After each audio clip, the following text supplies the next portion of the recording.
Good evening, everyone, and welcome to the Geomologist Presents. Today, Amy and I are going to do something a little different. It's going to be a dual game, but we're going to try to play through the Choose Your Own Adventure in the Alone Against Call of Cthulhu series, and it's called Alone Against the Static. So, Amy, how are you doing tonight? Fine, Fine. And why are we playing Alone Against the Static? because I want it. Yes, Amy won it at the table at Chupa CabraCon. So the first thing we need to do with these characters, she's going to play Charlie right here, Hmm. and I'm going to play Alex right here. And I put these characters on the on roll 20, and here's the background. We're probably not going to deviate from this background, but we might die early. So the first thing we're going to do is roll luck. So it's 3d6 plus times 5. So here's how I'm going to do it. So I have 50 and you have 40 luck. Charlie's not very lucky, is she? No. So I have 50, as you can see, and then Charlie has 40. She'd rather push the luck. Can't push the luck I don't know. roll. So luck. So how do we use luck in this particular game? It's a solo game by B.W. Holland. So pushing rolls and spending luck. If you fail a roll, you may be able to either spend luck or push the roll to succeed. The entry text advises you if a push roll is possible. If the roll is eligible to be pushed, then when you're asked to make it, you will also be invited to reattempt a failure at the risk of additional penalties. If you don't want to push a roll, you can also use luck as per the optional luck rules in the Call of Cthulhu Keeper's Rulebook.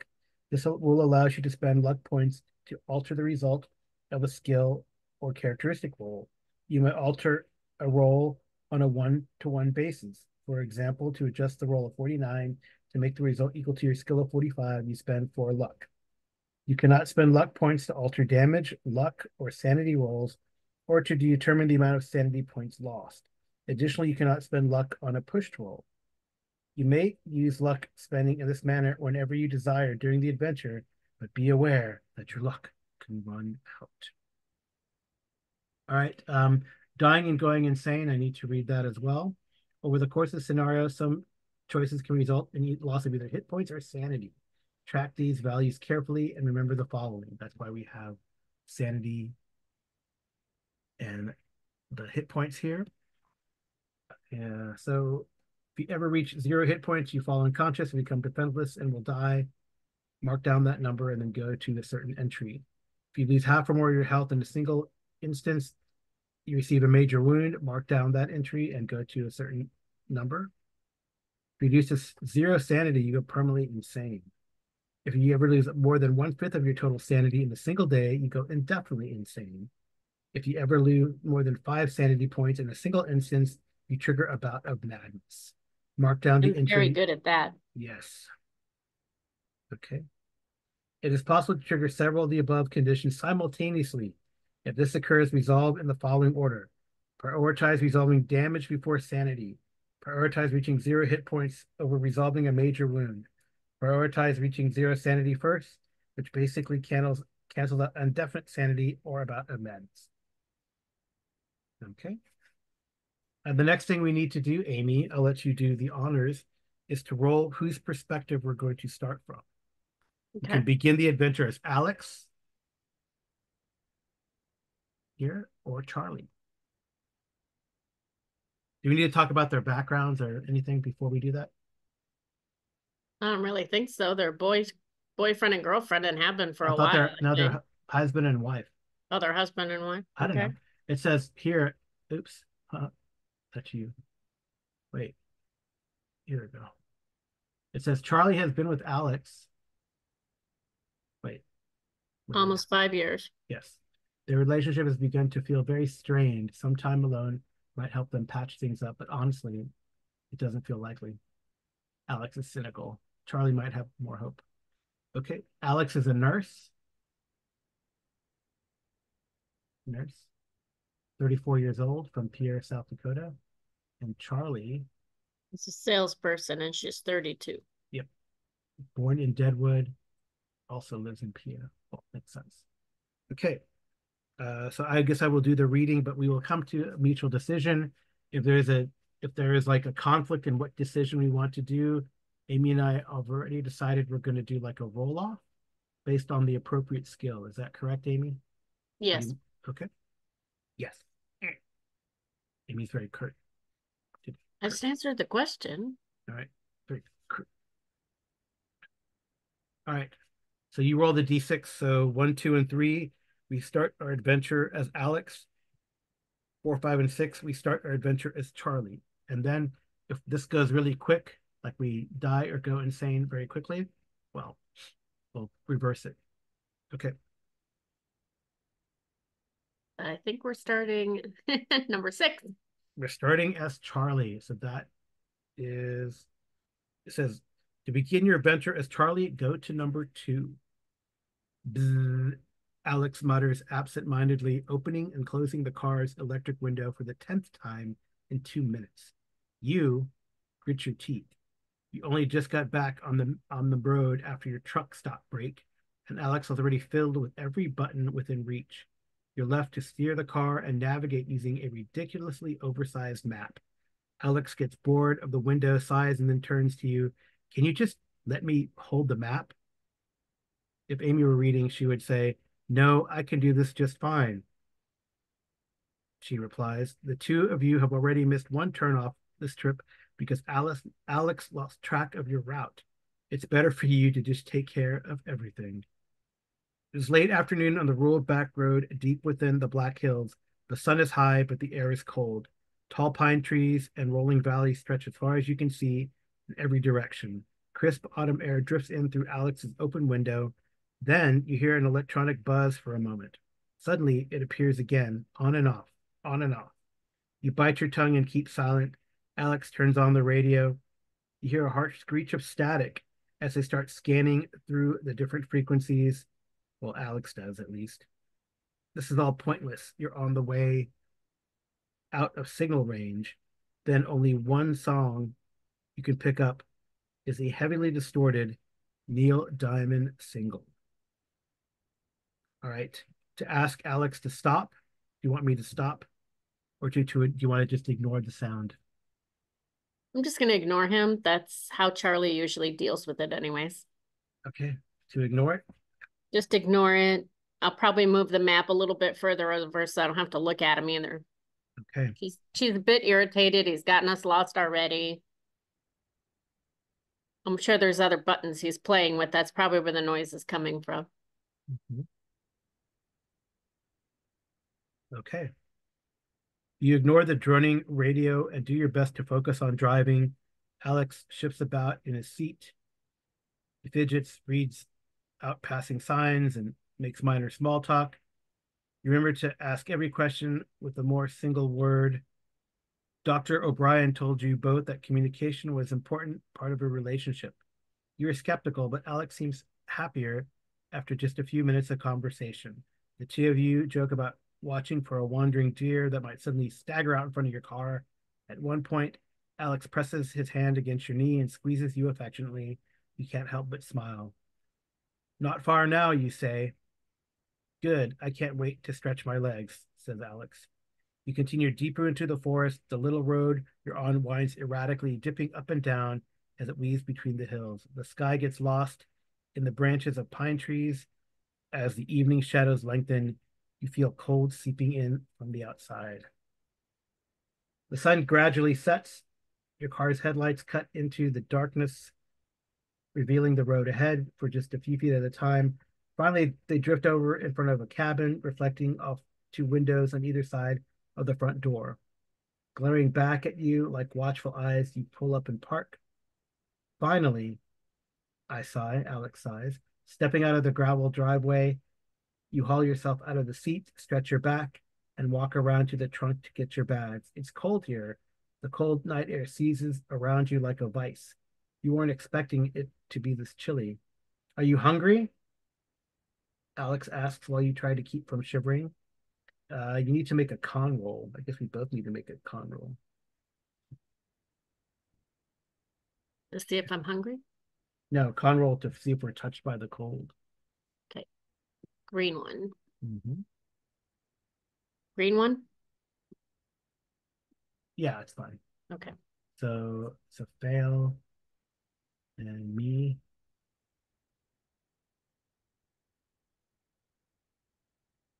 We both fail. So we were both touched by the cold. There's like a little checkbox somewhere. Touched by the cold. I don't see touched by the cold. It's on the second column. Okay. Are Oh, you hungry or you're not? she's not hungry. She just Okay. wants to get into the cabin, get a fire going, and forget about this horrible drive out where Alex has gotten us like hopelessly lost. She had to have him pull over, take over driving. This is the way it normally goes. Okay. He's a nurse, not a navigator. All right. So you say not especially. Alex says, I'm starved and brushes past you. You roll your eyes like you're having, looks like you're having dinner then. You drag the bags to the cabin and lock the door. You stick one hand inside, feel for the light switch and flick it on. Alex peeks his head and nods approvingly. Wow, super cozy. Like Can really you at want least it. get a fire going, Alex? I don't know. Am I good at getting a fire going? I We have will no see. idea. The cabin isn't very big. Your brother Mark, who owns the place, really exaggerated how luxurious it was. There's only one main room with a double bed, a chest of drawers, and a corner set up to serve as a kitchen. There's no microwave, but the oven and the stove use gas. You see two doors, one leading to the rear of the cabin, while another leads to a tiny bathroom. You know it's just going to be freezing in there. On the wall opposite the bed is a TV and VCR unit sitting on top of the cupboard. The whole cabin is lit by muted yellow bulbs. It's not dark, but it's not light either. The side of the bathroom reminds you have just had spent several hours of driving. You excuse yourself and dart inside. While you're washing your hands, you catch sight of yourself in the mirror. There are bags under your eyes. You stop inside. A weekend getaway. Is this really going to solve all your and Alex's problems? So do you feel confident about the weekend or do you doubt this vacation will fix your relationship? Charlie's pretty much doubting. Doubting? Okay, dang, Charlie. She can't even trust him to drive there, Carl, or read the No, map well, she's a better correctly. driver, though. She's a better driver. Apparently not. He got us lost, can't read a map. If he Mhm. can't read a map, how is he supposed to be a nurse? How can he read the No, vein? you're the one who's reading the map. All right. Anyway, well, I wanted to read the map, but you wouldn't let me. You just unfolding it as you drove because that's what you do, Charlie. Mm-hmm. This cabin sucks. Mark always seems so excited when he talks about it, but really it's kind of a dump. Maybe it feels nicer when you're visiting with somebody you love. You and Alex haven't been close in months. This is just one more failed attempt at reconciliation that you can add to the pile. At least you can look back on it as proof you really tried fixing things before the inevitable implosion. You stay in the bathroom for a while, glumly staring into the mirror. Minutes crawl past. You don't want to go back out there and face Alex. While you stand waiting, you notice the bathroom door creak open just a little bit. Seems like the latch is old. You lean forward and quickly pull the door shut. When you lock it, it stays in place. Eventually, you admit you can't hide in the bathroom any longer. You force yourself to walk back out of the bathroom with a fake smile plastered across your face. Woof, sorry. I've been holding on to that one since we left Pierre. Alex doesn't look up. He just rolls his eyes. He's standing in the kitchen now, chopping up vegetables. You cross over to the bed and lie down on it. All your muscles ache from the long drive. You don't feel better. When you stretch, Alex says nothing. You don't want to talk to them, but can't think of anything to say. What was it Dr. O'Brien said the two of you should do if you're feeling distant? You can't remember. Soon Alex serves up dinner. The two of you huddle at the small kitchen table and eat. Alex remains silent. It's difficult to tell what he's thinking. I click occupied on the log sheet on the first. Occupied? Yeah, I don't know what these mean. What Occupied do on the long sheet. and then make attempt a psychology roll to see how Alex is feeling. Mm.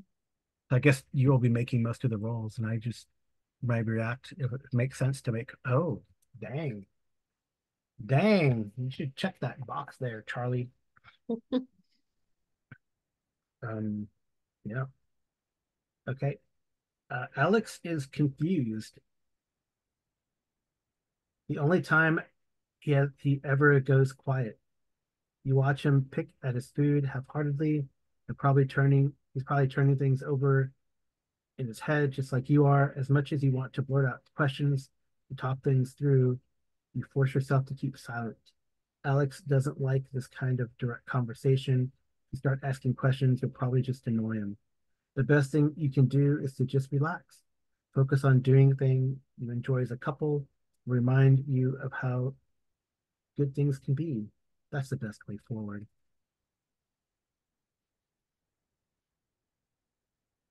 Oh, I think Charlie would. Is there any coffee or tea? Probably. She'll probably get up and make a pot of coffee and ask him if he wants some. Okay. So while you're doing that, um, you ask, "Hey, do you want to watch a movie?" Alex hesitates. The two of you used to fall asleep to movies almost every night when you were first dating.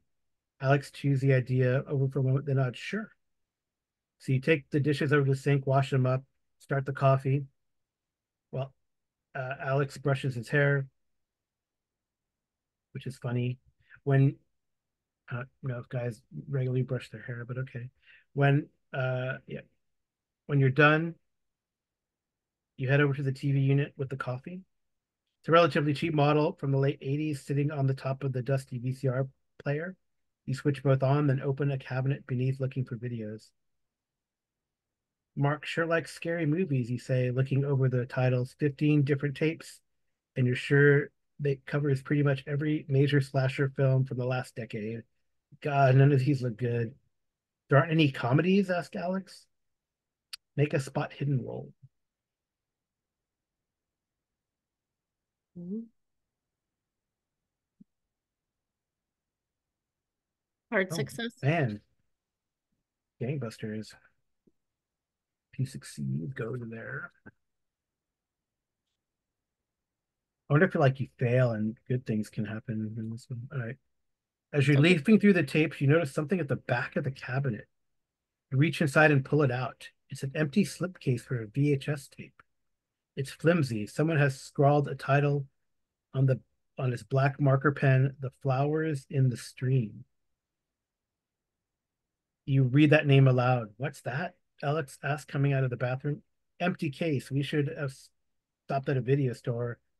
I think these are all bootlegs. Alex walks over to you. He's smiling. Maybe they did some soul searching in the bathroom too. Is the tape still in the VCR? You lean over and press the eject button. There is a whirring of mechanical internals, and then the unit spits out a tape. Aha! Alex says, stepping forward to pull you into a hug. Thank you, Charlie, he says. He rests his head on your shoulder for a second, and while you're standing there holding the tape, sighing, I love you. We have to click the flowers in the stream. Check flowers in the stream. From the second time. I'm checking them too, so I don't know what Do the you flow. respond lovingly or do you change the subject? Well, she'll pat him on the head and say, Is that responding lovingly? I think so. Patting him on the head, like patting him Running on his the head like a fingers through dog. his Like, hair, however you okay, want okay, to, gotcha, gotcha. All right, you smile at Alex before replying, "I love you too." The two of you stay quiet for a moment afterwards and enjoy the silence. Then you bustle over to the VCR and get everything ready. Before long, the two of you are set up in bed, looking towards the TV, with the tape paused and ready to go. Did we decide we're watching Flowers in the Stream? I guess so. Because Charlie wouldn't have picked that one. She doesn't know what it is. I know that's exactly why we don't want to watch a slasher flick. So maybe this is a romantic comedy or something. Sounds more like a burial at sea, Alex. Well, I'm ready to start. All right. Forgive me if I fall asleep early on, because I'm extremely exhausted from that drive. Yeah, yeah, sure. Well, lights, camera, action. He pushes it in. When the film begins, the screen is black. There is a faint music, but no opening credits. Then the screen cuts to blurry footage that was clearly recorded on like a handheld camera. Wow, is this one of Mark's home movies? You ask. Alex laughs and reaches for the remote. Oh, I'm sorry. Wait a second, you say. This looks familiar, pointing at the TV. Alex hesitates. On the screen, you see a wall of tall forest trees, leaves and pine needles crunch under the feet of whoever's filming. The camera pans across the landscape, creating a blur of greens and browns. Suddenly, you spot Mark's cabin standing alone in this little clearing. A dull red sedan is parked out in front. That's Julie's car, Alex says. This must be after their wedding. The camera is shaking, wind rushes against the microphone, causing a brief flurry of forward scraping from the speakers. There's movement near the red car. A woman, Julie, is taking bags from the trunk. She is smiling. Yeah, that must be at least 5, 6 years ago. Julie turns as the cabin door opens. Mark steps out, walks over, and takes one of the hug bags from her. They smile and exchange unheard words. You sit bolt upright. What the hell? What's wrong? It's only Mark. Yeah, so who's filming? Alex stammers and blinks. On the screen, Mark and Julie go inside the door. Behind them, the camera zooms in towards the window. The picture is a grainy blur of colors. You see movement in the cabin. The camera zooms even closer. Then harsh wind picks up and howls through the speakers. The image smashes to a slurry of loud static. White noise booms out into the room. The sound drills into your skull. You feel like it's going to make your head explode. Oh, okay. Make a note of Alex, this entry number. I may need to return to it. for the white noise? Yeah, the entry number. I got it. Okay. Okay. Oh, we need to make a sanity check.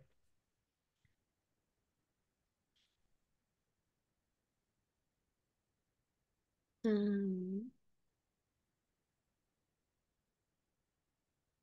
I'm good. I'm good.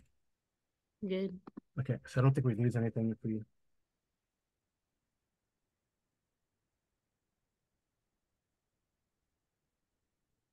Charlie's just gonna lean over to Alex and say, I think we probably would have So been more comfortable watching one make of a the. sanity roll. If you fail, we lose one sanity.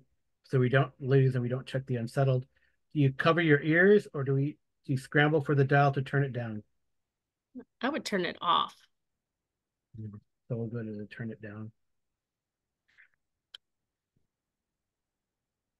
You dart from the bed, grimacing as the ear-splitting noise. You switch the dial and kill the TV. Alex is sitting on the bed with his hands clamped over his ears like a dope. Sorry, it's only a remote for the VCR. There's no volume control. What the hell was that? You ask angrily. I don't know, Alex shrugs. Mark and Julie came out here with someone else? Alex laughs. I don't really want to think about what your brother and wife might get up to when they're out here. You roll your eyes. That was creepy. It was like peeping Tom. Well, we know it's not, Alex gestures to the TV cabinet. Why would Mark and Julie have the tape? Unless they don't know it's here. Do you stay calm or get frustrated with Alex? I'd stay calm. There's no sense in being frustrated. He didn't do anything. Yeah, and we didn't lose our sanity. Hmm. You shake your head and take a deep sigh. You're right. It's stupid. Let's forget about whatever the hell that was. You still want to watch a movie? Alex asks. Sure, whatever is fine. One of those schlocky flicks, you say. Alex gets up. My pick? Your pick. Alex smiles and looks over the tapes. Ooh, this is a good one. You lean forward to look at the tape that has a guy wearing a pumpkin on his head on the cover. I think even you'll like it, babe. Somehow I doubt it. You smile. It's Halloween, I think. One of the Halloweens. No, seriously, Alex says and slips the tape from the case. It's about this guy who's a writer and he drives up to this secluded town in Maine, right? What? No, that's not it. Alex hits eject on the VCR, and anyway, when the TV set blares to life, it bellows static through the cabin. Thunderous scraping and coughing bounces off the walls. You thrash and cover your ears. Alex is swearing, but you can barely hear it. The TV falls silent, and with it, all the lights in the cabin go dark. The power is out.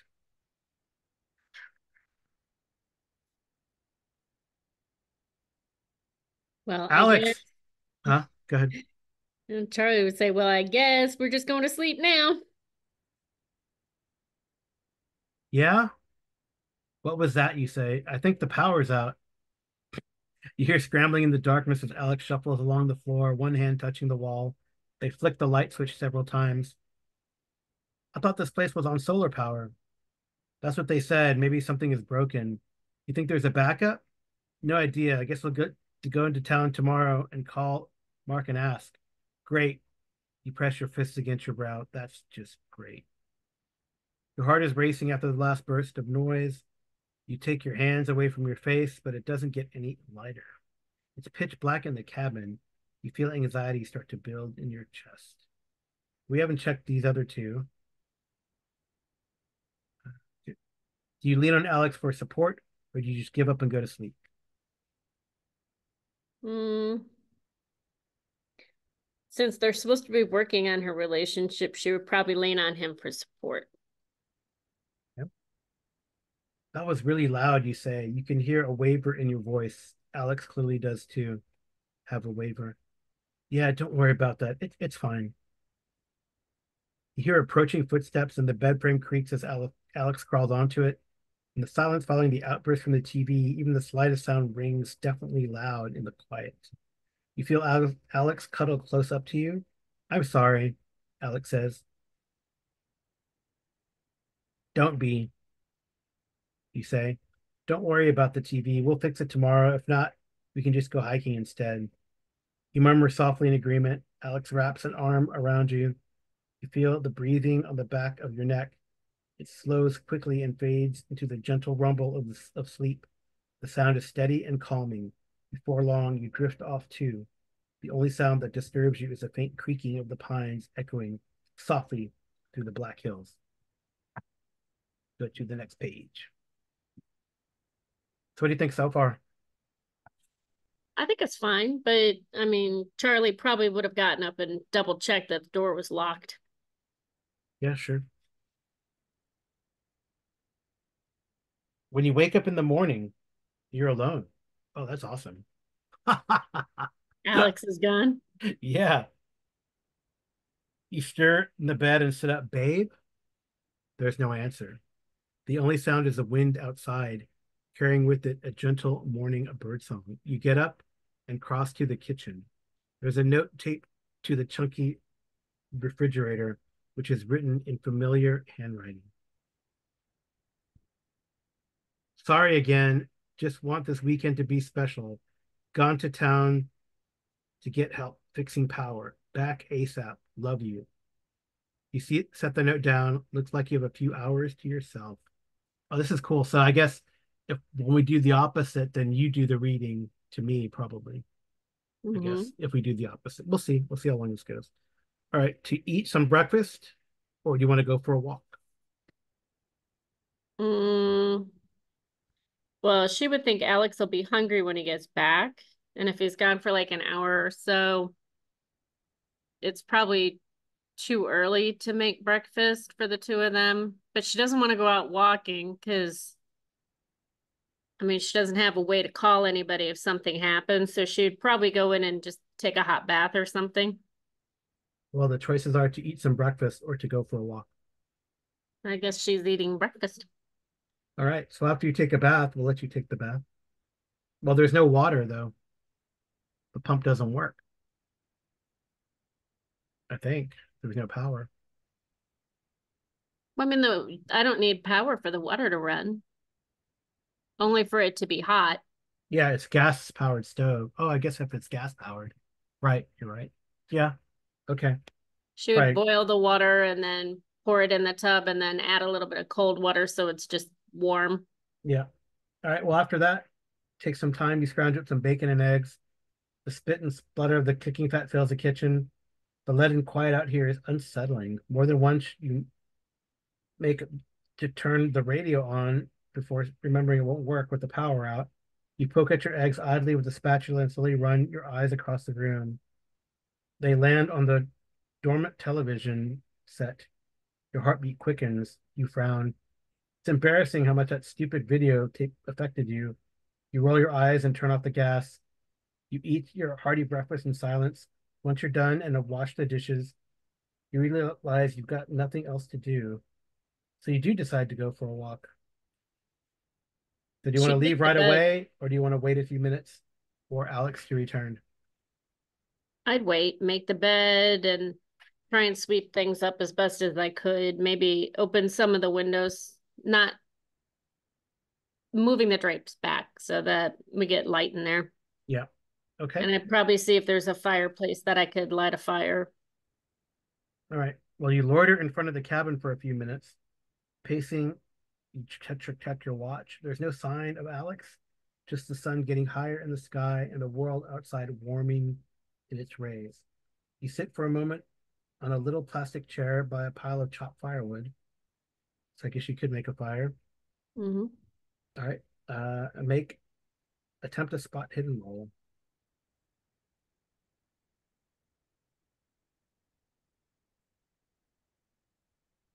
Stream. Jeez, it's rolling awesome. Well, right now it is. Yeah. An unusual shape catches your eye, and you do a double take. A large axe has fallen between the wood pile and the wall of the cabin.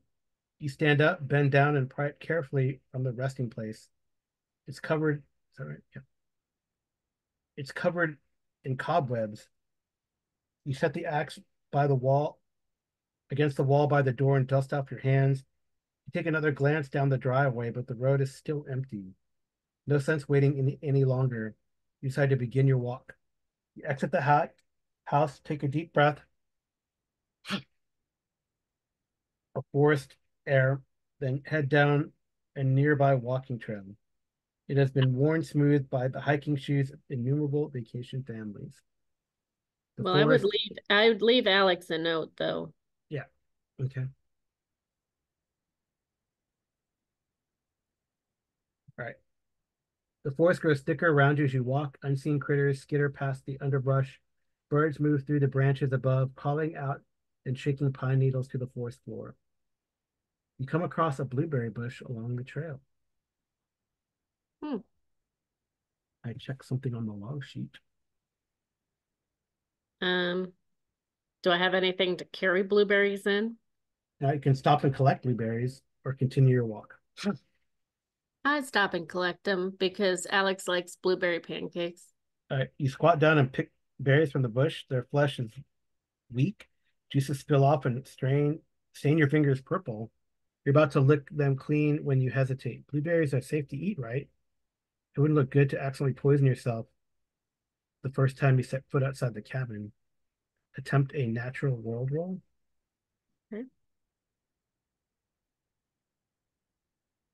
That's mean. Hmm? No, I fumbled it. You fumbled it. Oh man.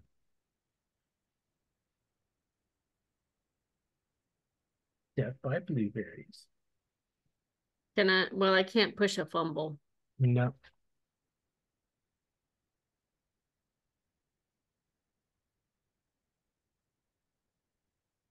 Well, what harm could a few berries do? Plus, you're at least 90% sure you know what kind they are. You look to clean the residue from your fingers and pop a handful more into your mouth. Before you leave, you pick a final bunch to fill your pockets. You stand up, chewing, and continue down the trail. You feel a gentle flutter in your chest as you go. You wonder about the day before, about the long drive and your relationship. Then you think of how the howling television static. You fold your arms and continue walking. It's hard to keep that image out of your head. You keep your eyes on the trail and force yourself to focus on the now. That's the best advice you receive. Focus on the now. Off to the left, you hear running water. I also get to click. I click lumberjack, and now I click survivalist. Just FYI. Oh, I'm supposed to do that too? Yeah, click lumberjack and then survivalist. Okay. Do you investigate the sound or do you stick to the trail? Um, I think she would stick to the trail right now. Okay. Because her note to Alex just said that she was going down the trail. She'd stay to it, so she'll stick to it. Okay. It's time to keep walking. You refocus your mind and head determinedly down the trail, farther down the Black Hills and deeper into the forest. It's a pleasant hike. Sunlight filters through the pine branches and casts up dancing shadows all about you in the cool morning air. About a half hour or so, you feel nature calling and step behind a pine tree. You're fumbling with your clothes when you spot something ahead off the trail and nestled in a narrow valley. It's a dilapidated wooden shed. Investigate or ignore? If given the opportunity, turn around and go back to my own cabin. So ignore, I guess. Nor, Not gonna investigate it. no, not a Return, good idea. I don't have a weapon, return investigator. but I would go back and at least get the axe. All right, so you're gonna ignore it, I guess. Those are the two choices. Yeah. Forget that. You've seen enough horror movies to steer well clear of little abandoned sheds found in the middle of the woods. You continue your hike for about a half an hour, then turn and head back home. Mm-hmm. You crest the rise that leads back to the cabin. The sun is high in the sky. It's late morning, soon to be afternoon. You sigh. There's no sign of the car, and therefore you're probably still without power. Or Alex, for now. You head inside. Everything is well lit by the late morning glow. You change out of your walking clothes and leave them on the bed and head to the bathroom to shower. I'd rinse the blueberries that I brought back and leave them for Alex, though. Yeah. All right. So occupied, which we were occupied. Okay. Is ticked on the log sheet. You remember a minor detail. You have to go to 86. Okay. Right. You close the door behind you and turn on the shower faucet. Water cascades into the waiting tub below, filling the room with the constant loud drizzle that is almost reminiscent of white noise. The pressure is lousy lousy with power to the pump, but gravity does most of the work. Thank God the water heater is also gas powered. Yay, we were right. You Hmm. pause, remembering the bathroom door doesn't keep itself shut. You push it closed harder and put the latch on to secure it in place. You step into the shower and wash the morning hike away. Do you want to stay for a while and enjoy the soak or shower quickly? Shower quickly. Because I took a bath earlier. I'm just Yep, getting the blueberry off. yep. You get out of the shower and dry off. You step back into the cabin, decide to get dressed. All right. Do you want to put jeans and a t-shirt or put warm, soft truck pants and a sweater? Mm, probably jeans and a t-shirt because he's gonna fix the thing and I can always just put a jacket on if All right. needed. So practical. Check practical on the log sheet. Okay. And then we go to the next one. Freshly dressed, you feel renewed. Now what to do with the afternoon while you wait for Alex to return. Hopefully he has a solution to the power problem.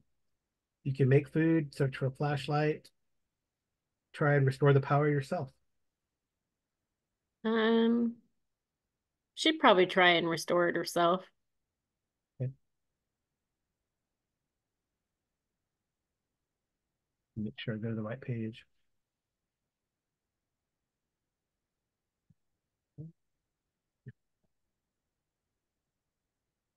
That's most likely the wrong answer, but we'll go with it. All right, you slip your shoes out and step out of the cabin. You trudge through the foliage that skirts the cab walls as you make your way around the building, looking for the generator. You find it on the back of the cabin, a big metallic box that was once painted beige, but now faded and chipped. It looks a bit like a cabinet with a pair of doors at knee height. You stoop down and open the doors.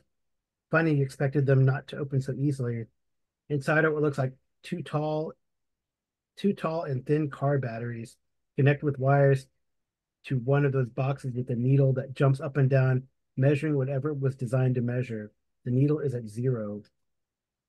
Uh, make a hard mechanical repair roll. I don't even know if she had that. She has a 10. Yeah, you need like a 5 or better. No. Although she could spend Oh, you rolled an 11. You could spend 6 and succeed. um 6 luck, right? Yeah, She'll do it. yeah. Because you rolled an 11 on that first one. That's She cool. spent it, so Okay. All right. All right. So if you succeed, okay. You check the wires from the batteries. You don't get to, because you use luck, you don't get to check that, though. Just FYI. All right. You check the wires from the batteries. They're not frayed and are still connected properly to the meter box. The batteries don't look so old, maybe about 88 models. Each should store enough power to run the lights for a few days, and a TV would only reduce that by half. The only explanation is that they've been run dry, and for some reason, the solar panels on the cabin roof aren't charging them. You hope your partner is getting the proper help. If the cabin needs new panels, there isn't anything a regular electrician could do. All right, okay. there's no climbing up on the roof. Nope. Sorry. Yeah. With a sigh, you head back inside and slip off your shoes, close the door behind you. It's nice in a way to feel so removed from the world, but still safe and secure in the little room, like a pocket of the modern day planted in the wilderness. You wish you could just watch TV. So you can make some food or search for a flashlight and batteries. Well, she's beginning to think that that was a waste of luck. Yeah, She didn't gain any information and nothing no, got fixed. right. So she's irritated and she won't eat when she's irritated. So I guess she'll go for a flashlight. Okay.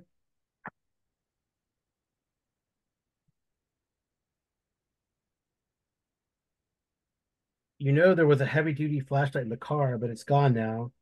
What do you have in the cabin right now? When the sun goes down, you'll be left in the dark. So I need a spot hidden roll. He's been gone all day. Yeah. He's probably dead. Spot hidden. I did. Oh, nice. Oh, right on the dot. If you succeed. In the cupboard beneath the sink, you find a little plastic container with a mini flashlight. You switch it on, it works, but the beam is weak and the batteries are probably dying. You look for spares in the pantry, the bathroom, and the bedside tables. Eventually, your gaze settles on the TV cabinet. You cross the cabin to the television and perch on your knees in front of it. You open the cabinet and scan over the videotapes. You move some of them aside and look deeper into the cabinet. In the dark, right at the back, you find a blister pack of batteries.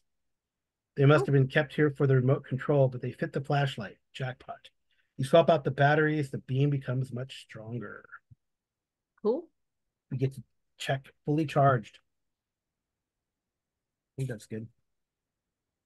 Who knows? Who Just knows? out of curiosity, are there extra batteries still? Yeah, there's probably batteries. It's a blister pack, so.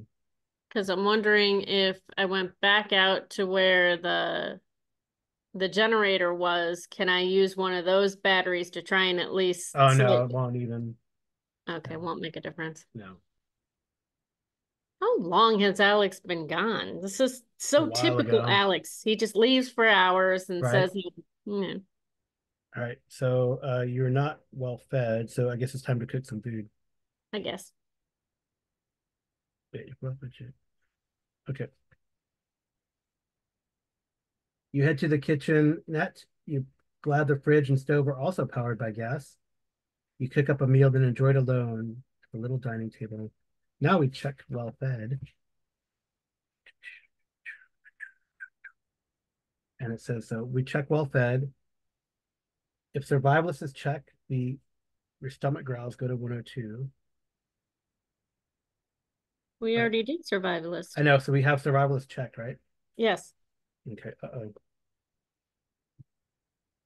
All right. After a few minutes, Your stomach rumbles. You feel something rancid bubbling in your guts. You think back to the berries you ate in the forest and curse your adventurous appetite. You stand and head to the bathroom. You spend the better part of the next hour emptying your bowels. Wow. When you're done, you return to the cabin. We have fully charged. We go Mm-hmm. to 108. Okay.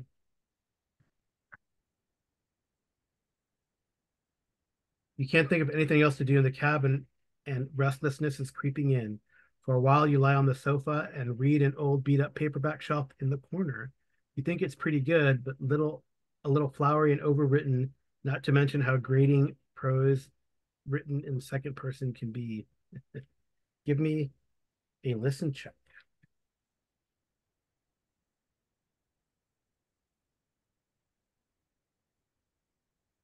Hard Oh, success. nice. Nice. Okay. You hear footsteps outside, the crunch on the gravel driveway. You sit up. You did not hear a car approach. You stand up and creep towards the window. A balding, middle-aged man is standing just outside the front door. He's dressed in a thick winter coat and has his hands in his pockets. You do not recognize him. He lifts his hand to the cabin door and knocks. Do you pretend nobody's home and wait for the stranger to leave, or do you answer? Do I have to open the door to answer? Um, I don't know. Well, I'll grab a knife from the kitchen and answer the door. Okay. You cross to the door, unlatch it, and pull it open. Hello. The stranger looks you up and down, his face devoid of expression. Hello, he says. He isn't smiling. He looks past her shoulder to the cabin. Is Julie home? Julie, that's Mark's wife. Mm-hmm. Do you to ask who he is? Do you ask who he is, or do you tell him Julie's not here? I'll just tell him that Julie went into town. She's not here at the moment. I can leave a message. Julie isn't. You say that. Are you sure? Pretty certain I've been here all day. What about Mark? Is Mark here? I could speak to Mark. Have you seen him? Mark is with Julie. No, Mark isn't here either. You tell him. Oh, he looks down, then looks back up, then stares at you. You ask him, "Can I help you with anything else?" Where are they? In town, getting help. Keep staring at you. So, have a nice day. You ask the stranger to leave, or do you shut the door? Um, well, I'll tell him, you can leave a phone number. We'll call you when they get back. And if he chooses not to do that, then I would close and lock the door and make sure all the windows are locked. And Mhm. All right, so you do that. So do you loiter by the door to see if he leaves, or do you just go back to reading? uh, nah, I think I would stand where if he was to open the door, he can't see me holding my knife and cursing the fact that I didn't bring the axe in. Yep. All right. Well, you wait a few moments. You hear him step away from the door. You move to the window, look out. You see him leaving. He doesn't head down the driveway. He takes the trail that leads into the forest, the same one you went walking on earlier. So, He's do you want to probably the follow one that, him or close the door and make sure it's locked? oh, I'll make it's already closed, but I'll make sure it's locked, like extra specially locked. Okay.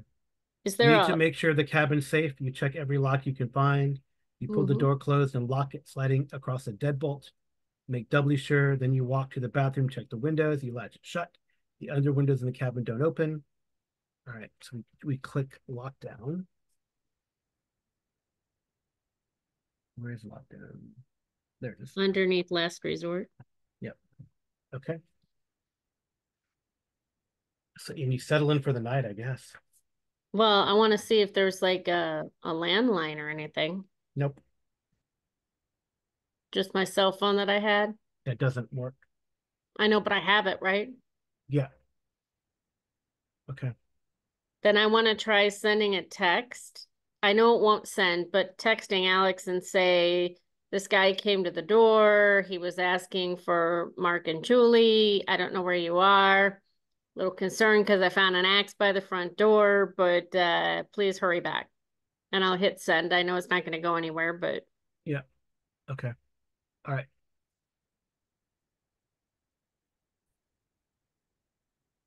All right. So it's dark. Clouds roll over, cover the sky, and the moon is hidden. You lay on top of the bed for a while, listening to the wind shaking the branches of the pines all around. Every few minutes, you think you hear your partner arriving back. Every time, you're wrong. When you walk around the cabin, you use your flashlight to guide your way. After a few hours, you make yourself a sandwich and eat it in the dark. While you chew, there is a knock on the door. There's a single knock. Suffocating silence follows it. Ignore the knock or go answer the door. mm, I'll ignore it.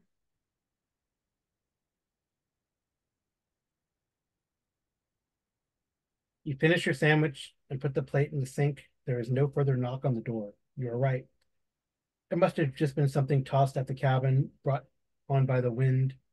As the night goes on, it gets colder. You use a flashlight to go back to bed and get under the covers. On the cabinet at the foot of the bed, the television turns on. The power is back. Hey, maybe you fixed it. To turn on the light, you want to turn on the light or turn off that awful TV? Turn off the TV. You hurry over to the television, you hit the power button, nothing changes. The screen remains tuned to the VCR, displaying slightly illuminated black. It's quiet. The VCR is purring. The light is dim. Is there a blanket I can put over the TV? Um,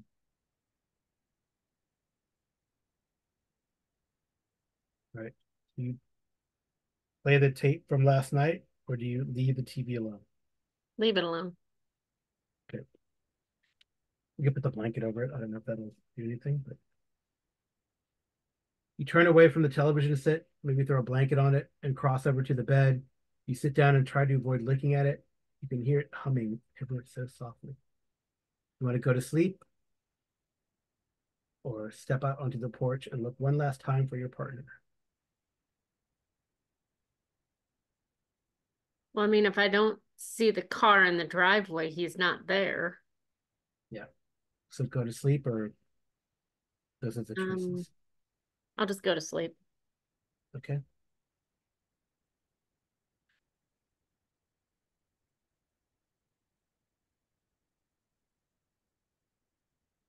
You crawl under the covers without bothering to get changed, but at least it's warm. You set the flashlight by the side of the bed and switch it off. Then you curl up around your pillow, listening to the sound of the wind outside, and fall asleep. I just checked. What am I supposed to check? No, if it says if lockdown is checked on the log sheet, we go where somewhere. If not, we go somewhere else. But we okay. A thump at It's the checked. cabin. It is checked, right? Mm-hmm. All right. A thump at the cabin door startles you awake. You hadn't been asleep very long. You fumble for the flashlight and switch it on. You draw the light to the cabin door. It sits there locked, just as you left it. The door suddenly shudders with another violent bang. You hear a hoarse grunt just before the impact. Someone on the other side, a man, by the sounds of it, is yelling incomprehensibly. He is pounding against the door again and again. It shudders under his weight. The door frame is slowly beginning to split. To call out to him, to hide, find something to defend yourself with, or brace the door so it stays shut. Um, Find somewhere to hide, like maybe under the bed. I'm going to make you make a attempt a stealth check. You run across the cabin, past the bed, into the bathroom. You lock the bathroom door behind you and step into the tub, making yourself small and covering your mouth. All right, we have lockdown checked. So we go to Mm-hmm. that. You hear the crash and a ragged snarl. Wow. As a stranger must be barging into the center of the cabin. You squat lower in the tub and strain your ears to listen. The stranger prowls about, his feet dragging along the wooden floor. Every now and then he howls and belts out a hoarse scream as he searches for you. You hear him at the bathroom door, the knob turns, and he pushes at the door, but it does not open. There's a pause, and you hear sudden steps retreating from the cabin. You wait a few moments and lean out the tub, shining the flashlight at the closed bathroom door. There's a creak to your left. You spin and turn the light to the bathroom window. The stranger is standing there. He's outside looking in. He holds your gaze with dead, flat eyes, and his hands search around the window rim for an opening. He does not find one. He growls and steps back and vanishes from sight. You feel a surge of relief and thank your past self for locking the window. You're not safe yet, though. You're sure you'll be back soon. What do you do? You head back in the main room of the cabin, or do you stay hidden? Well, he already saw me, didn't he? But it seems like he left. But he saw me. He vanishes from sight. I don't know. Yes. He holds Is your there gaze with, yeah, is there an attic? I don't, you don't know. So Can your I choices are to head back or to stay hidden. Head back into the room or stay hidden. mm, I'll stay hidden.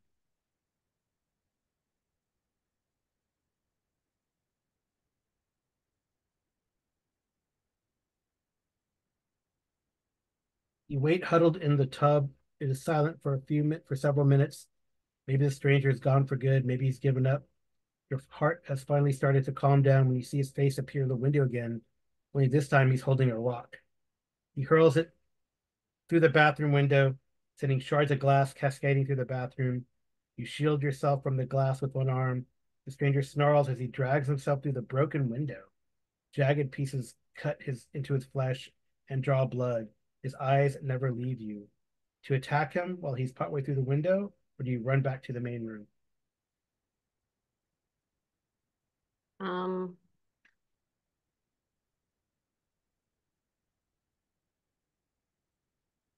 Maybe go back to the main room because there's that axe on the outside. Because now Okay. the window's broken and the door is open. Yeah, you scramble out of the tub, you open the bathroom door and race into the cabin. Behind you, the stranger grunts as he slithers through the window. He's almost inside. You look up and see the door hanging open before you. There's nobody blocking your way. You want to make a run for it or to look for a weapon? Well, I want to get the axe. Your choices are to run for it or look for a weapon. Well, I'll look for a weapon, but I know there's an axe.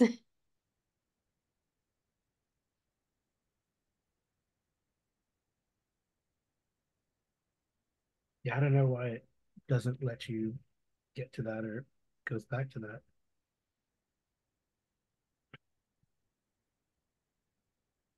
All right. So you look for a weapon. I guess make a spot hidden roll.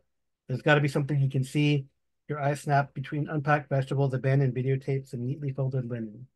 Or spot hidden. Make um, it. Okay. yeah. Oh, there's a lot of knives. Instinct takes over. You really don't want to go outside. You sprint to the kitchen, open the drawers. Inside, feel around the silverware. Your fingers close on the steak knives. You'll have to do. You step out of the kitchen and make your stand just at the front door. Just by the front door, you grip the steak knife tightly, or the bathroom door, actually. After just a few seconds, the bathroom door bursts open and the stranger steps inside. He charges at you. We check last resort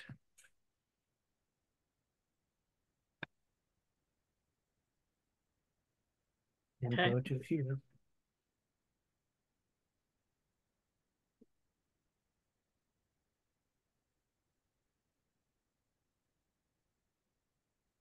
So, do you want to?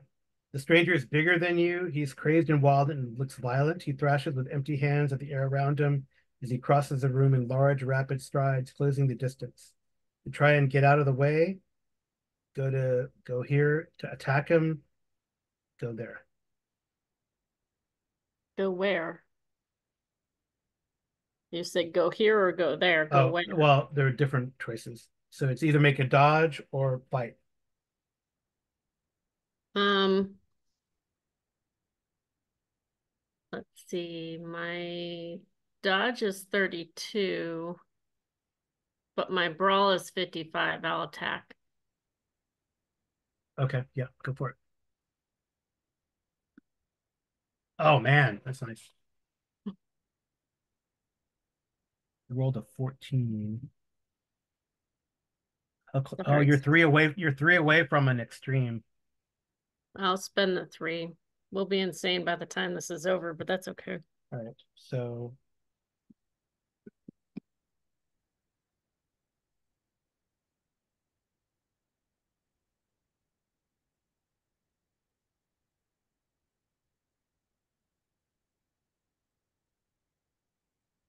yeah.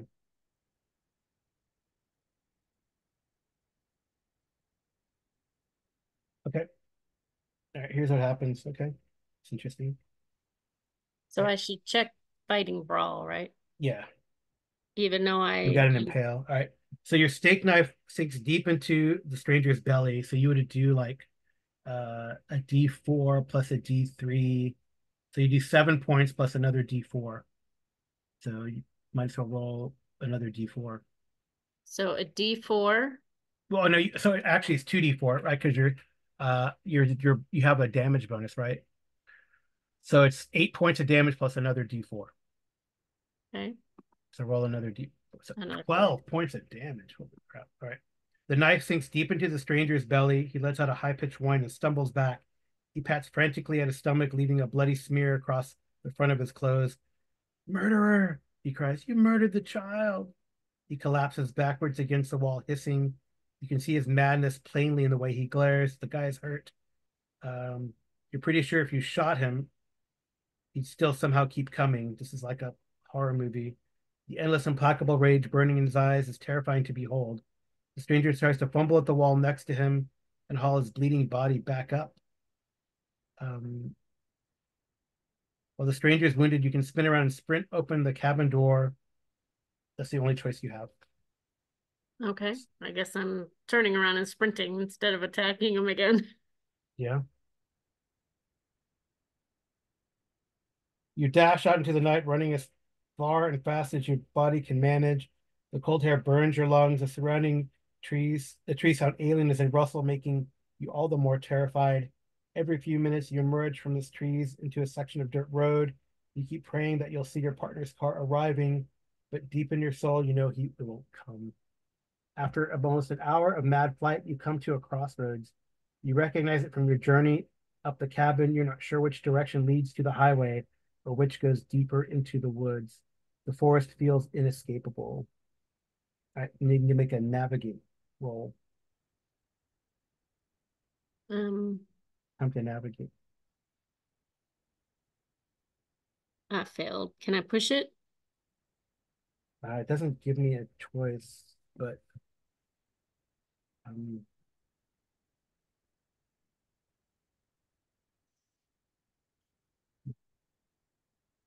So no. let's see.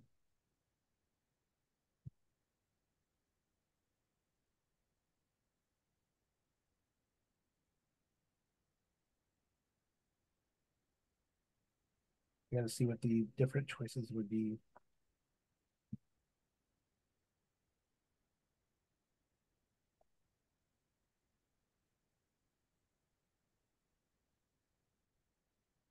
All right, so you're going to attempt to push your roll. I'm going to push my roll, hopefully. Not very well. Okay. Still failed. All right. Shouldn't have used up all those good rolls early on. I know. So you're going to take 1 point of damage because of the cold, but you One pick point one of, path and follow it. Yeah.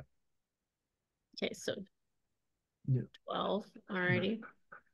You race along it for almost an hour. Even after all that time, you're not sure if you've gone the right way. The woods around you are endless. The hills are treacherous.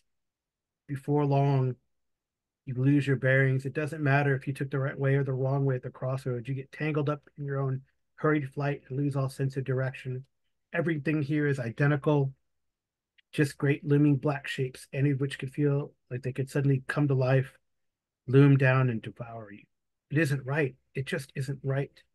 Attempt a sanity roll. Okay.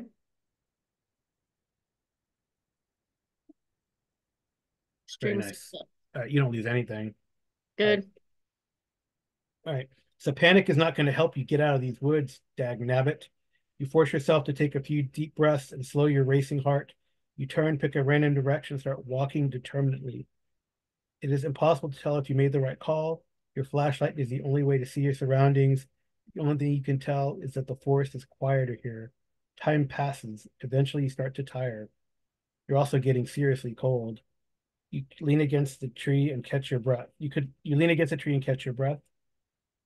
Um, do we have well rested? No, we don't have well rested. We have well fed. All right, so we got to go here. I'm well fed, not well rested. Yep. You try to catch your breath, but it doesn't seem to work. Your hand slides down the base of the tree and you collapse down against its roots. You suck air over and over. Your lungs feel icy. Despite the horrible situation, you find yourself in your eyelids feel heavy. You're not sure how long you wait, but it is some time until you feel as though you can get back to your feet. You stand slowly, teeter, but manage to forge on. Right now, you just need to put yourself distance between yourself and the chaos that escaped from you. When the sun rises, you'll be able to reassess and begin to find your way back to civilization.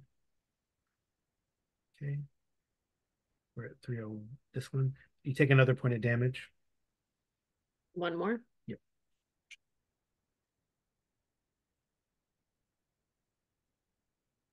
All right.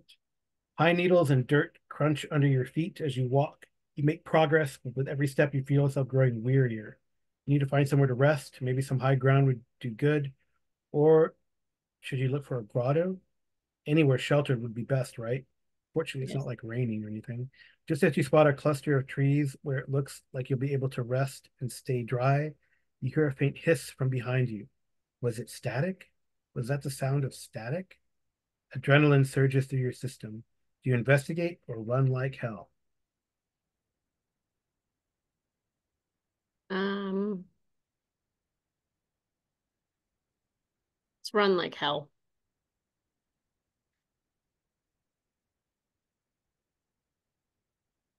And I will be cursing Alex's name under my breath the whole time. Yeah. No, no, you don't stop to think. You take off with a sprint and race into the forest. You resist the urge to call for help because you know none is coming. Ahead of you, moonlight just barely reveals a jagged pathway littered with sharp rocks and treacherous tree roots. You try your best to avoid them. You are fully charged, though, right?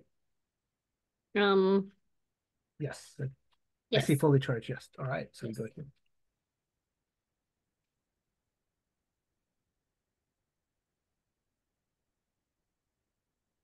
Without light to guide your path, you almost certainly break your neck running over uneven ground ahead. You silently thank your lucky stars that you stopped to add extra batteries to your flashlight and probably put the rest in your pocket. You dodge between the hazards and leave the sound of static behind you. After a minute or so of mad dashing, you hear nothing but the rustling of forest pines. Just as you're about to stop to catch your breath, you suddenly break through the trees and emerge, blinking into a large moonlit clearing. Without the pine trees hiding the light, you can see much more clearly here. The clearing you've wandered into isn't very large, but has someone has still set up inside it. You see a small tent next to a dormant fire pit. Maybe you found help. Do we have broken heart ticked? No, we don't. No. All right, we got to go to this place. We're going all over this book today. Mm-hmm. You made a lot of noise when you pushed through the trees into the clearing. Something rustles inside the tent. You've clearly woken up whoever is inside. Hello? A timid voice calls out. The tent flap unzips, and an unfamiliar man steps out into the moonlight. He's fully clothed. He looks towards you, hesitates, and nods. You notice that his eyes show no sign of surprise. Do you respond politely, or do you respond aggressively? Politely. Well, you're not insane or anything, so. Mm-mm. Hello, you call out. You struggle to keep terror or anger from creeping into your voice. The man approaches you.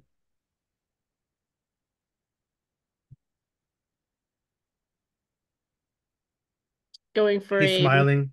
He says, "Don't worry," the man says, and holds his hand up, empty palms turned towards you.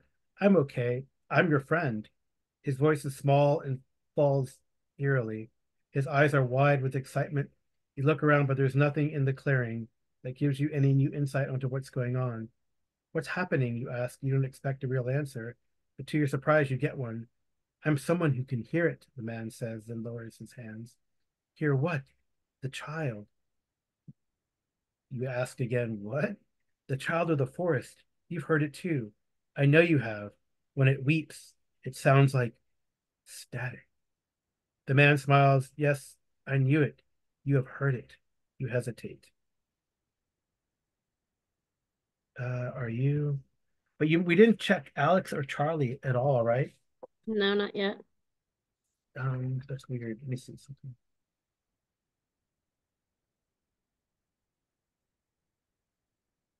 Or blunt force trauma, which I don't wish to.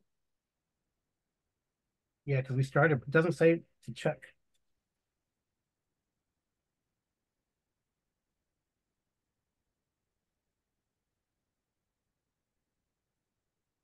I don't think it's that.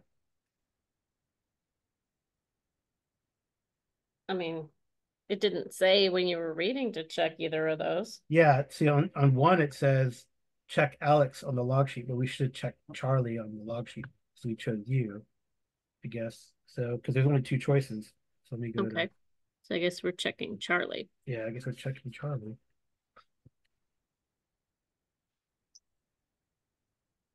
"Charlie," he says. You freeze. "How the hell do you know my name?" "The child told me. It just wants a family, Charlie. That's what we can give to it, all of us." The voice in the static? "It wants a family?" "The child, yes." All right. You can ask what the child is, know more about the child, ask how the stranger knows all this, ask if he is a man you've seen around. Um, All right, I'm gonna have to come back here because okay. Because you might come back here and then pick something else. Okay. All right. So well, ask what the child is, ask more about what the wants, ask how the stranger knows this, ask if this is a man you've seen around. I'll ask if it's the man I've seen around.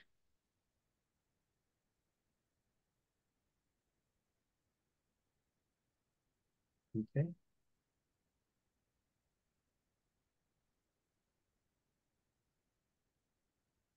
All right. "You are the guy I've seen around." He pauses, thinking, "It may have been me, or rather, a version of me. I've given myself," you probably go, "What?" "I've given myself to the child. I'm in its family now. If it wishes, the child can take my form. Indeed, the child takes many forms, those of its victims, past and future." All right.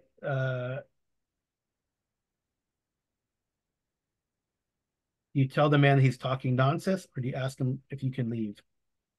Ask him if I can leave. Okay.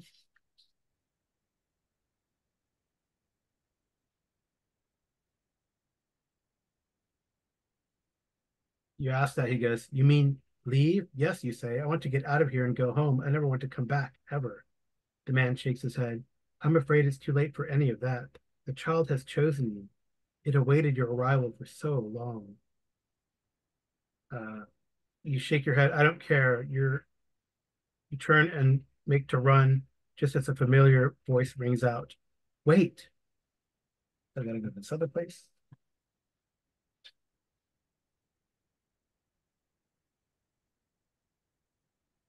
You spin around, and there, standing at the edge of the clearing, is Alex. His clothes are flaked with mud and dirt. There are twigs caught in his hair, but he's here. He's alive. He's smiling at you. "Honey," he says, "it's okay." To run to Alex with open arms, you can do that or hesitate. Um, Well, she's kind of darned if she does, darned if she doesn't, so she'll run to Alex. You dash across the clearing and cling to Alex. Oh my God, I've been so worried. You hold him close against you, but you don't have broken heart tipped. Nope. No. Okay, go to this one.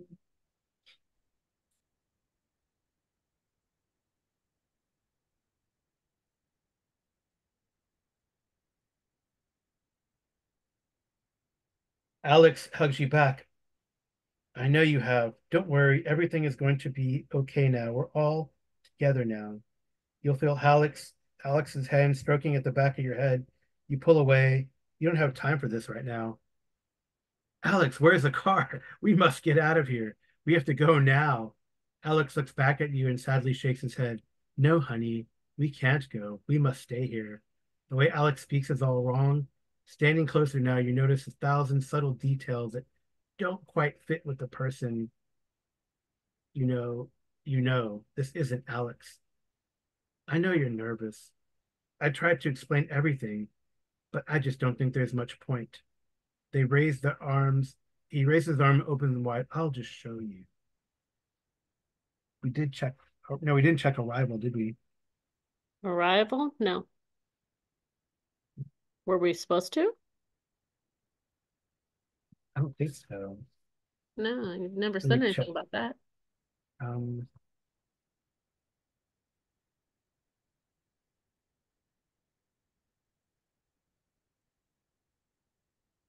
thought Can we she did. just take her knife and stab him? Because that's not Alex. I think you dropped your knife in the guy. You stick your knife in the guy because you impaled him.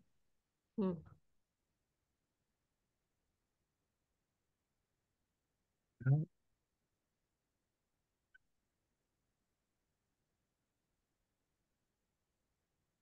Knew I should have grabbed the axe.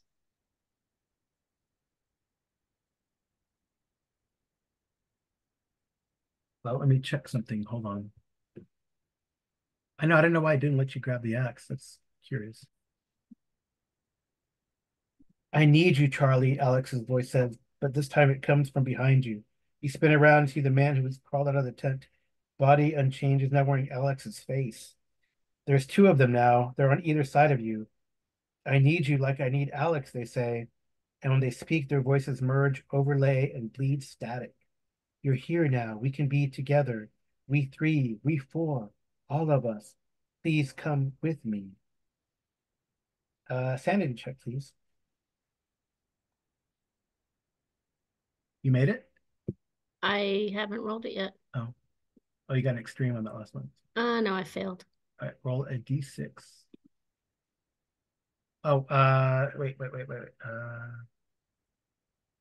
No, roll an intelligence check first, and then. Oh no, that's right. Is that right? Yeah, roll a d6. D6 first. 5. 5. Okay, now roll an intelligence check. Hard success. All right. Um. So you're gonna go temporarily insane. Do you want to do it randomly? I guess. I think can you? No, I think you have to on the character sheet. I'm looking. I Uh, clicked off temporary insanity. yeah. I don't think this works. Oh yeah, it does. Okay, click on the yeah. Don't that's not that's me, but click on that on that. It says real bouts of madness real time. Click on that dice. Okay. The investigator mistakes another person in the scene for a significant person of theirs. This lasts 1d10 rounds, and it Okay. says for 3. All right. So you've lost it. There's all these Alexes around them, but I guess that mean it doesn't mean because there's so many around them. They're all your significant person, right? Alex is your significant person, right, on your character sheet. Yes. Huh. So I guess you can still decide Decide what? to go with or to refuse. I'll refuse. Okay.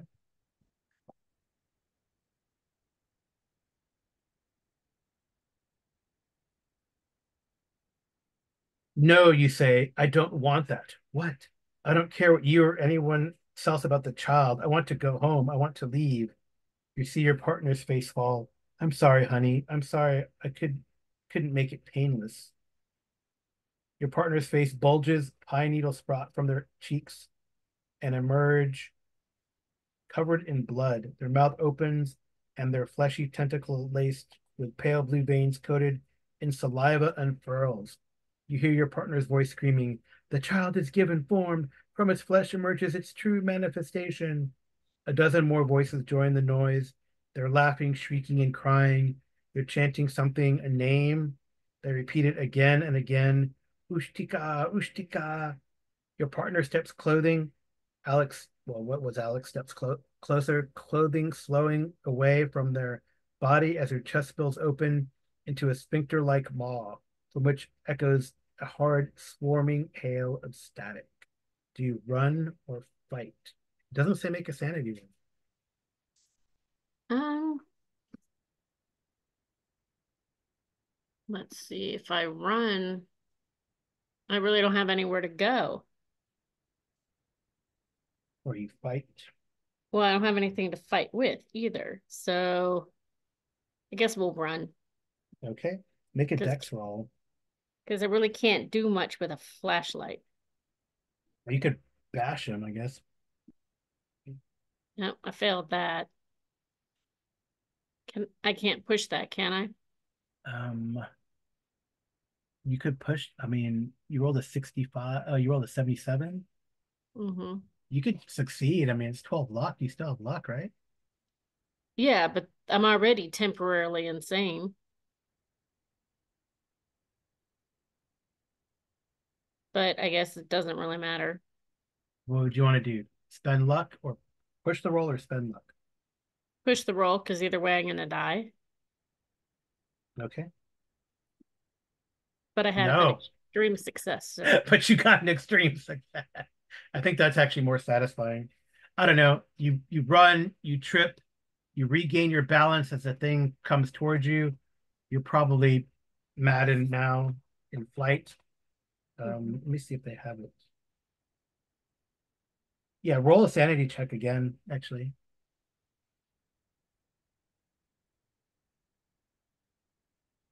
You make it. I So you only made lose one more sanity as you see this thing, the manifestation, and you run. Oh, there's some great pictures. Oh, breaking. it won't let me. Okay, will it let me do it? No. What? I have to hit edit, I think, to change my sanity. No. Oh, yeah, I can't remember. Hold on. Yeah, I'll show you what it looks like, I think. Well, I'm trying to take off one of the sanities, but it won't let me. Oh, okay. For Charlie, right? Oh, Charlie's Yeah. lost like 6 sanity, right? No, it's the first That time she's lost any sanity. no, she just lost 5 sanity above when she saw all the different Alexes, and she went temporarily insane. She didn't lose five. Yes, above Oh, Charlie, sanity roll fail, lost 5. okay. Whatever. Yeah. All right. What are you trying to show me? I need to hold on. I'll show you. This is a picture of like what's happening. It's kind of cool. Well, I have to do this in No, order no, to. no. I'll just do this. I'll show our listeners. Yeah. I can't even see it on my end. Yeah. It's pretty cool. There's a creature, and Okay. then this, and then you running. Okay. That's pretty cool. Okay. Where were we? Hopefully I can remember where we were at very quickly because you succeeded amazingly. Mm-hmm.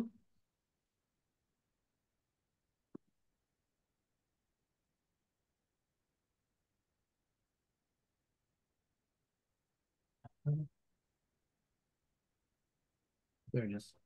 You take one last look at your partner's body. It's disintegrate. Okay. Yeah, you did that. Is that really Alex, though? I don't think so.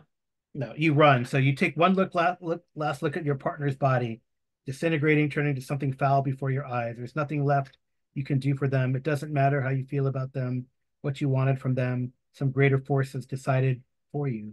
All you can do now is run. You race for the edge of the clearing, like I described. You trip, you almost fall. You spin around, catch yourself, and just sprint. Maybe when you spun around, some of those other people trying to grab you missed, run into each other, trip the thing that was Alex. You make it out. If you're fast enough, you can hear the warped sound of your partner's voice calling after you, but you don't turn back. You hear heavy slamming footsteps fast approaching, but you succeeded amazingly. You run through the forest. You you jump logs, duck under low-hanging branches, definitely avoid moss-ridden stones. It does sound like an extreme success here. For a while, you hear the sounds of pursuit, but terror, rage, and anguish push you to run far longer than you ever have before. Eventually, the sounds of pursuit fade. You keep running, tears streaming down your face. You run for what sounds like hours. Maybe you ran track in college or in high school. You only stop when the sun rises. By the light of the new day, you find your way through the trees back to the main road. You walk haggard for hours. Sometime in mid-afternoon, the autumn sun is beginning to dip. You're picked up by a passing trucker. He stares at you curiously and asks repeatedly if you're all right. You never answer him. You ask to be dropped in the center of town, but he drops you at the police station. It doesn't matter. You head inside. Days pass in a blur of hospital visits, police reports, and soul sucking interviews, and smiling psychologists who assure you they're only here to help. Search teams go into the Black Hills to try and find your partner. They don't find anyone, but you never really thought they would. They do eventually find your car, even though it has your license plate. The searchers say it can't have been the same vehicle. It was rusted, covered in moss, and looked as though it had been abandoned in the forest for years. You find no reprieve even in rest. When you sleep, you dream only of the forest, the lonely trees, the wet soil, and the endless night sky. But there's a strange, budding warmth in your belly, and it makes everything seem fine. Somewhere out there is a screaming, a chanting, a wind that unsettles the trees. A breeze makes the pine needles dance across the forest floor. Then there's the static, a cacophony of sound running together, blending to create a long, all-encompassing drone. It fills your head, your very being. The static is all gross. Then suddenly the warmth within your stomach explodes.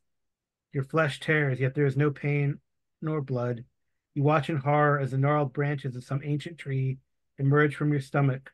All the while, twisted roots encircle your bones, crushing and cracking them. You try to scream, but only static emerges. As the static fills you and everything around you, the last thing you're aware of is the endless sea of stars above you, then cold stars, then darkness.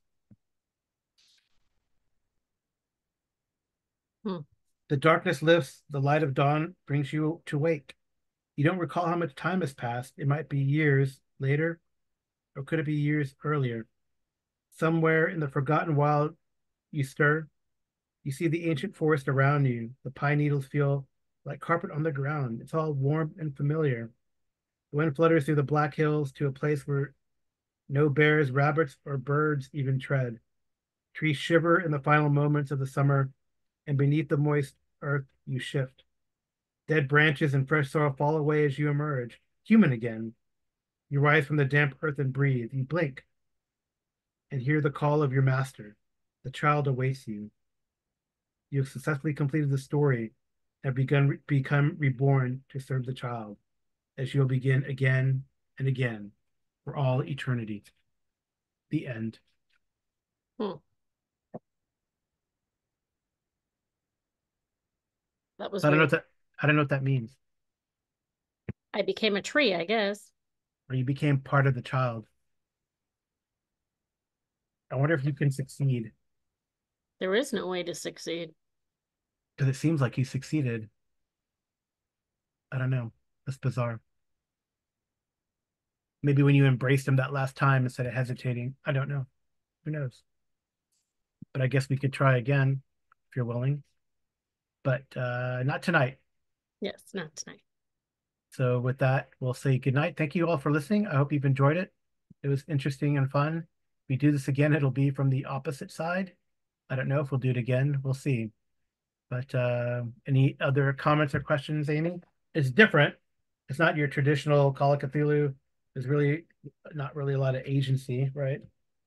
No, it's not really a choose your own adventure. It's I don't know. I don't know if I liked it. Okay.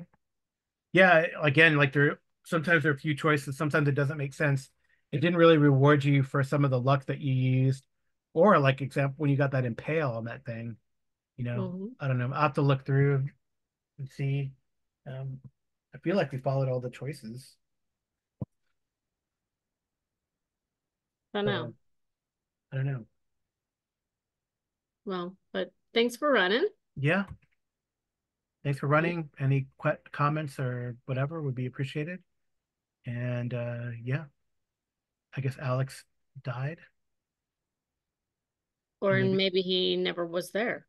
yeah. And Charlie, I don't know. It sounds like she died, but was She's reborn, she's a treat. or the tree thing. Yeah. All right.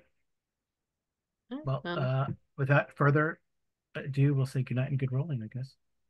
all right. Good night, good and rolling.